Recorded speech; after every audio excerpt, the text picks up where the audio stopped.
Hey guys, Movie Junkie for Life here, and this is going to be my review of John Wick Chapter 2, directed by Chad Stahelski and starring Keanu Reeves, Lawrence Fishburne, Common, Ian McShane, Lance Reddick, Ruby Rose, the list goes on and on. So we pick up very soon after where John Wick Part 1 let off from, where John has completed his task of seeking revenge for his beautiful puppy Daisy and what happened in Part 1. And he is continuing along that path where he is now, I don't want to get too into it without, because it would get into giving away stuff, but let's just say he's seeking to complete getting back what they took from him. And one of those things, as we know, if you watch John Wick Part 1, is that, and really and truly, I would be surprised you haven't seen John Wick Part 1 if you're watching Chapter 2. But we know that John, played by Keanu Reeves, wants to get out of this life. He is known as the Baba Yaga, the Boogeyman. He is very much a super feared hitman in his line of work, but that's not what he's about. He made a promise to his wife and he wants out of this life. So let's get into it.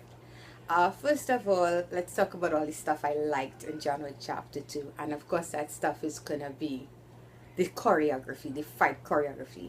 John Wick Chapter 2, even John Wick Chapter 1, to a lesser extent, reminded me of those Hong Kong films I grew up watching, the John Woo action flicks that starred Chow Yun Fat. These movies are just so much like that. Chow Yun Fat. Oh my gosh, Chow Yun Bak. What is wrong with me? Chow Yun Fat. I know I'm saying it and I'm like, that's not right. Yeah, the choreography is very much similar to that. You could see where it's inspired by that. The lighting as well in this movie is so phenomenal. It definitely reminds me of this guy's work, Nicholas Refn. I hope I'm pronouncing that correctly. In like Neon Demon, the lighting is similar to that, and I got a kick out of that because John Wick is a type of movie.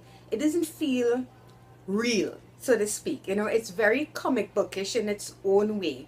Even, you know, the way they build the mythology of him being the boogeyman and all the visual cues we get in the sense of everything is mythological. The place he goes to, the Continental, where he goes to, where all hitmen and hitwomen go to, and you know there are rules and stuff. It's almost mythological, and they even do a lot of visuals where you see Greco-Roman gods and goddesses in the background and stuff. So they've built this world, this fantasy world of where, you know, hitmen have rules and everybody's a professional at what they do, you know. So even when we have a case like John Wick's where it's about vengeance, you know, and trying to find peace, it's also, you know, very methodical in the way it's carried out, and everything works on that level. When they focus on that stuff, this movie is really good, you know. And again, they took the fight choreography up like by 100 notches from Part 1. I think I was told he killed 76 people in Part 1.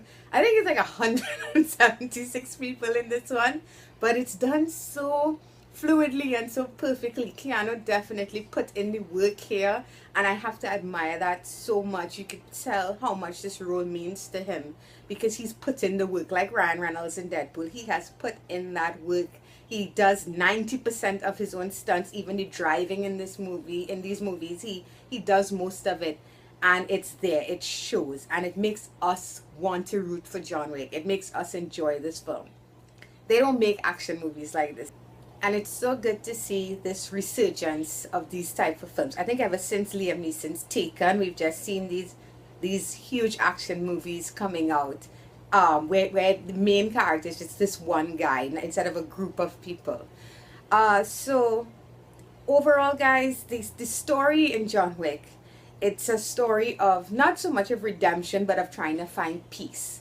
And it works for the most. Now, let me get into the weaker side of John Wick, and I know I'm gonna get blasted here, but let me just, before y'all starting with me, I am a huge fan, have always been a huge fan, never cared what anybody said about his acting.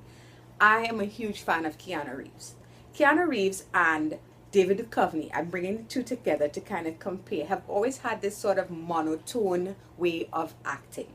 They don't really emote a lot, you know, but I think as Keanu has gotten older, he's gotten better at evoking an emotional response. We saw it a lot in John Wick, the first one.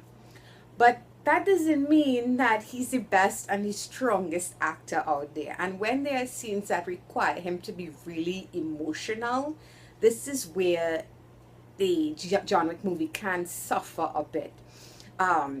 He just doesn't really emote a lot on his face. You'll get it in his voice, you know. Sometimes he'll try to convey what he's feeling there, but he's not a person who's really able to do a lot of nuance with his acting.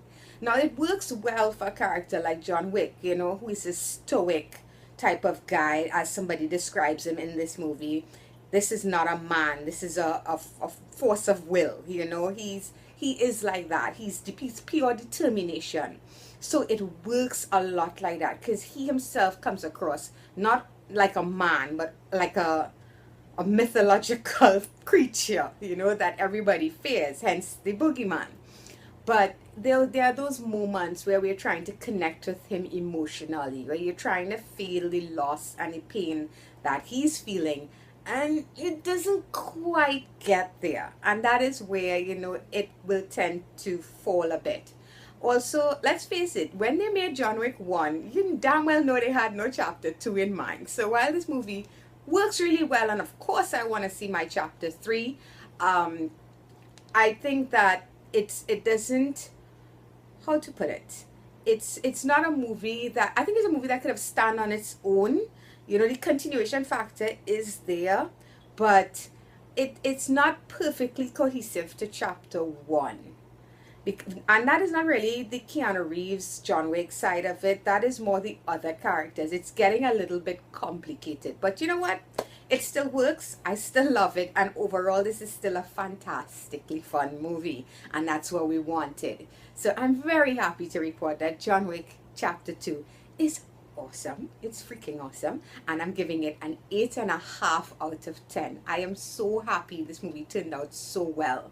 You know, and I'm just found out this morning that 50 Shades is outperforming both the Lego Batman movie and John Wick, and I'm just shaking my head. I'm like, this world is just topsy-turvy. I don't know what else to say. But at least we know that this movie is a damn good movie, so go out there, see it, let this damn thing make money so we could get our chapter 3, and John Wick Part 2 gets an 8.5 out of 10.